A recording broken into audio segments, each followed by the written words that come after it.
microphone. Yeah, howdy everyone. I'm Matthew, son of one of the sons of Greg Keiko Breland. And yeah, I traveled here from Bridgeport, I suppose, but I also traveled here from Texas, where I'm currently living. And one great thing about being from Texas and just being able to visit up here is you really get to see how great the band, like maybe you guys had a gradual thing. For me, it's just a shock. Like, I got a bone to pick with you, Ave, because that song almost made me cry. And you can't really give a sermon if you're crying, so I got to be able to control that. Let's give them another hand, guys. I mean, that was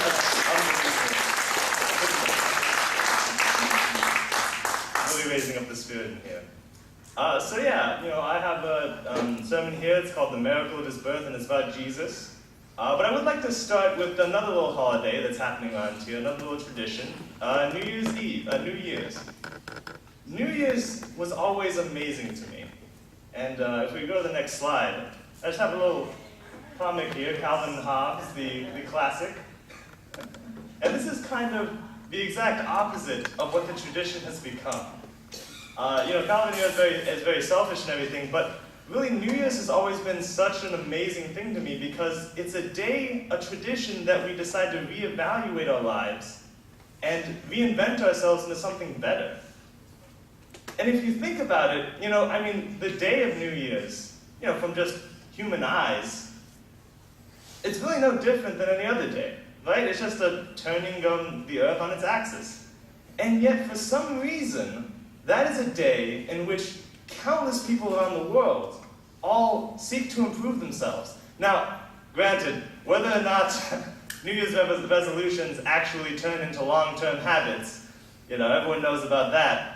But the fact that people are willing to consider it at all, I don't know, it's something that's always kind of come to me as a miracle, as a way of, God's will enacting, not on a grand scale, but on our own individual scale, on a micro level that affects our life.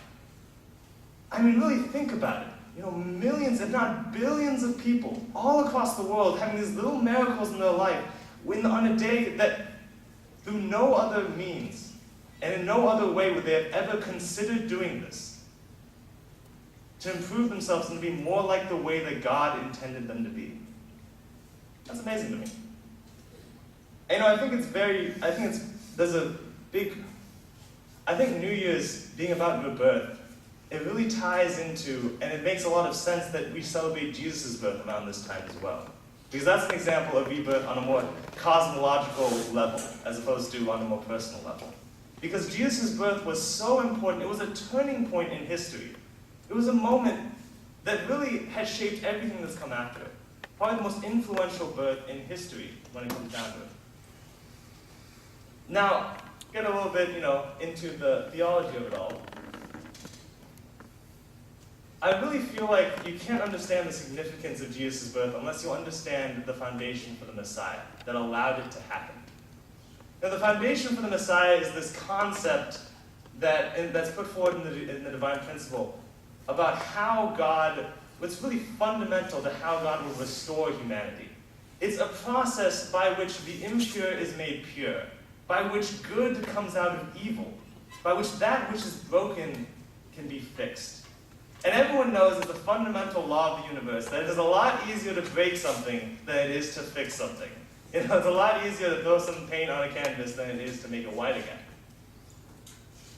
And so that's why it always struck me, because the foundation for the Messiah is actually very simple. It's actually a lot simpler than even the fall of man, if you think about it. It's just, you have to have faith in God, you have to be able to restore that, and be able to have what Adam did not in the garden. And you have to be able to reverse the wrong that was made. It's a very simple stepping stone. The foundation of faith is that faith in God or the Word through conditions. And the foundation of substance is just being able to get God's heart again by fixing what we broke. And yet, when you look throughout all of history, it's something that's been so difficult to actually do. You look at all these central figures. The stories are recorded in the Bible. And why are those stories so amazing? It's because when we think about it, they do something that I can't imagine doing. You look at Jacob and Esau. Jacob was willing to hold on to his faith for 21 years while he worked as pretty much a slave. and then go back to his, after getting all of his wealth, go back to his murderous brother and offer him everything in the hopes that Esau wouldn't kill him. You look at Abraham, who was willing to sacrifice his son in order to further the providence. Because he failed God and he wanted to restore that relationship with him. The fact that they're willing to do this in human eyes, it seems so remarkable, so unbelievable. It's not surprising to me that, out of billions of people that lived on the earth, these were the ones who were the only ones who were able to succeed in building this foundation. In human eyes, these people are so amazing, and it's so daunting to just us. But the paradox of the providence of restoration, the paradox of the foundation of the Messiah, is that in God's eyes, things were very different.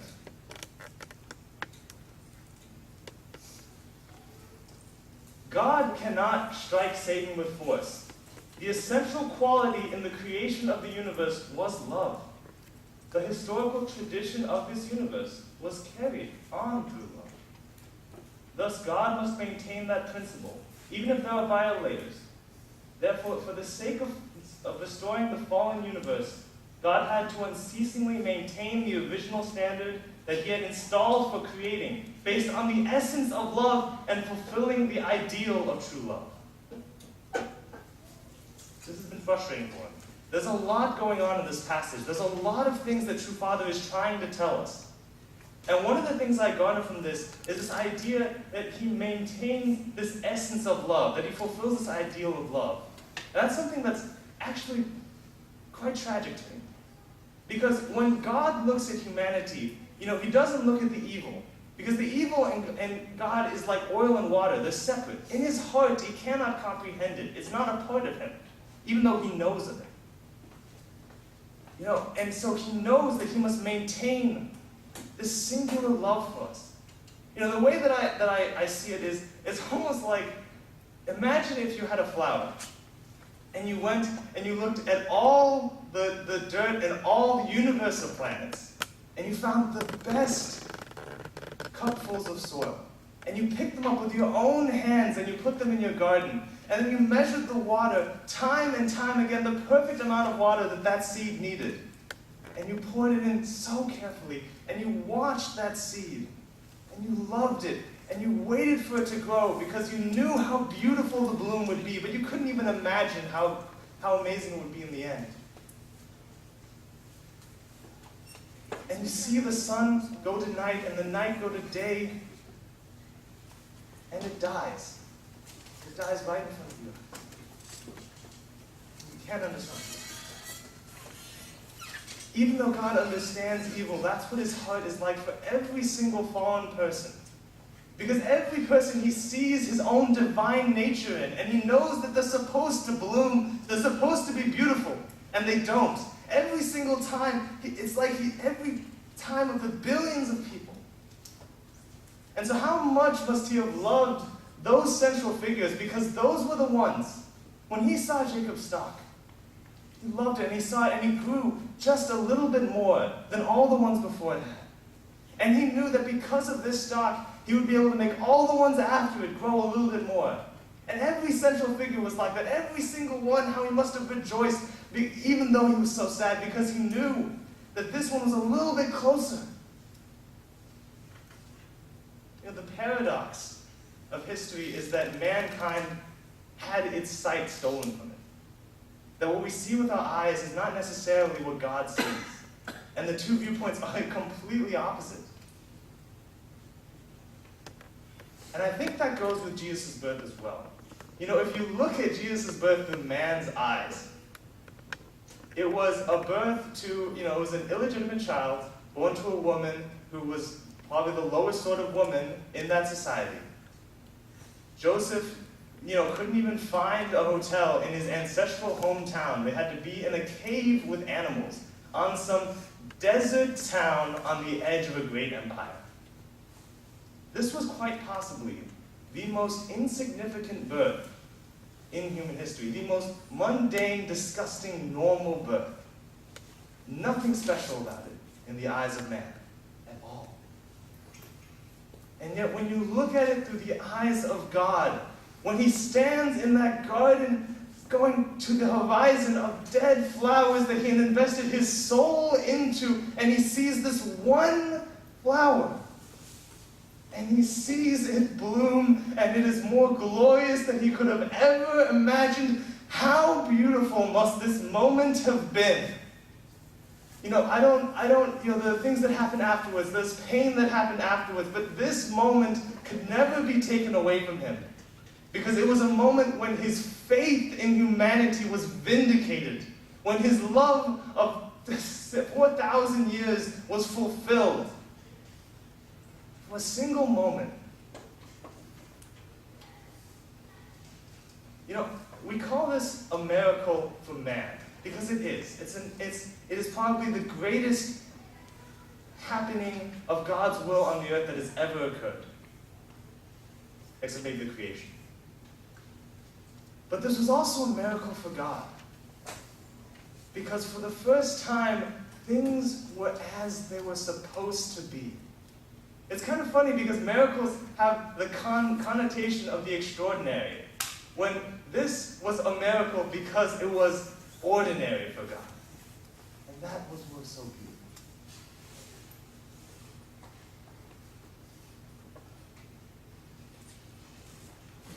So,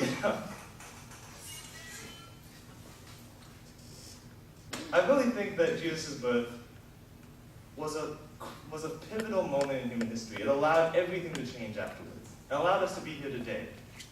And it's kind of hard following up such an important cosmological event, but I really felt that anything in the divine principle can be applied in our personal lives. I know it talks very high level about really the history of the universe, but it also applies in our own individual micro lives. And so I have a little testimony, a little story where something like this happened for me, where I really felt like the foundation for the Messiah was applying in my own experience. I'm a computer scientist by job, by trade. We code a lot, and we put out code and everything. And there was this one project that I volunteered for, because I really felt like it would do a lot of good for our membership. And man, everything went wrong in this project. Every single, problem and extension and delay, and there was just so much things I had to get approvals for, and I really didn't know what I was getting into. It was so difficult. We went months over deadline and everything. It was just a nightmare. And finally, at the very end, just as we were about to release our code, this guy from Accessibility, and Accessibility is the team that deals with making sure that people who are hearing impaired, people that are sight impaired, they all get the same experience that just, normal members get. And he came to me and he was like, Matthew, your code is formatted oh so incorrectly, so that the reader is reading it incorrectly. We can't allow you to release this code. And man, I was done. That was the straw that broke the camel's back. I was done. I was like, this is ridiculous. I'm volunteering for this. I don't need to do this. I'm just going to send out an email. Someone else can figure this out. Because I don't want to go through getting approvals from QA. I don't want to get approvals from my tech lead, the team leads. I don't want to get approvals from UI guys and from accessibility. I don't want to do all that. But I remembered one thing. I remembered a story from one of these central figures, Abraham sacrificing to God. And he had to cut a heifer in half, he had to cut a goat in half, and he had to cut a dove in half. And he went through and he cut that heifer and he cut that goat, but he got too tired and he didn't cut that dove. And ever since I heard that story in my childhood, in my mind it was always, you gotta cut the dove. You gotta finish what you start, especially if you felt called to start it in the first place. And that's what I was remembering right now. I was like, really, God, I have this faith in you, and you're telling me to cut this dove, but I feel so angry at this entire project. But I went with it. I went through, and I fixed that code, line by line, got the approvals, just went through it and did that kind of substantial realization of that fix. And I realized something as I was fixing that code. I remembered the heart that I had when I first volunteered for this project. I remembered why I did it in the first place, you know? Because if you think about it, you know, my company, our membership is exclusively the military community. Veterans and their families, people who have given such a service to our country. And if you think about accessibility, you know, they're getting on my back, but it's because they want people who are blind to be able to have the experience. I mean, what veterans are blind? People who gave even more of a sacrifice for our country, even more so. They gave up their sight. And so, of course, this is probably the most important part of that release.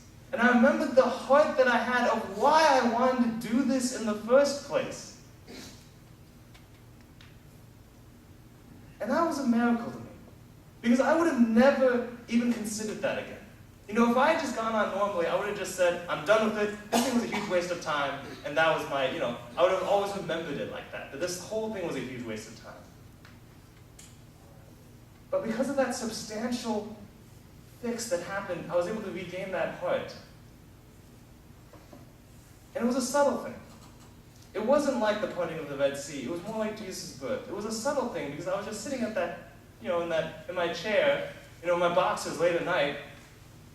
And I realized what I'd forgotten.